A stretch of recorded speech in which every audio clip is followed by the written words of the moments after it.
জানেন, একটা বৈবাহিক সম্পর্ক ভাঙার পেছনে না আমাদের কাছের মানুষগুলোর খুব বড় ভূমিকা থাকে।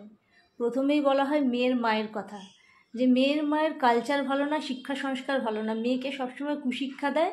আগে মেয়েটা ভালো ছিল, এখন মা কুশিক্ষা দেওয়ার পর থেকে সেই মেয়ে এখন শাশুড়ি ননদ কাউকে সহ্য করতে পারে না, স্বামীকে নিয়ে আলাদা সংসার করার কথা চিন্তা করছে।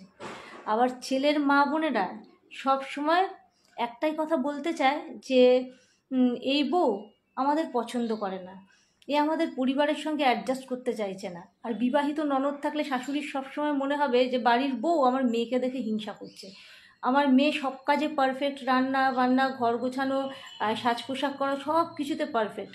সেই জায়গায় বাড়ির বউ কিচ্ছু না, আমার মেয়ের ধারে কাছেই না, সবসময় একটা কম্পিটিশন করে। আর সব থেকে বড়ো কথা, তার হাজব্যান্ডের কানে সবসময় বিষ ঢালা হয় সম্পর্কে নিয়ে, এবং সব সময় দেখানো হয় যে তার স্ত্রী কোনো কিছুর যোগ্য নয়। সব সময় তার বাড়ির বউকে মানে ছোট করা হচ্ছে এদের প্রধান কাজ।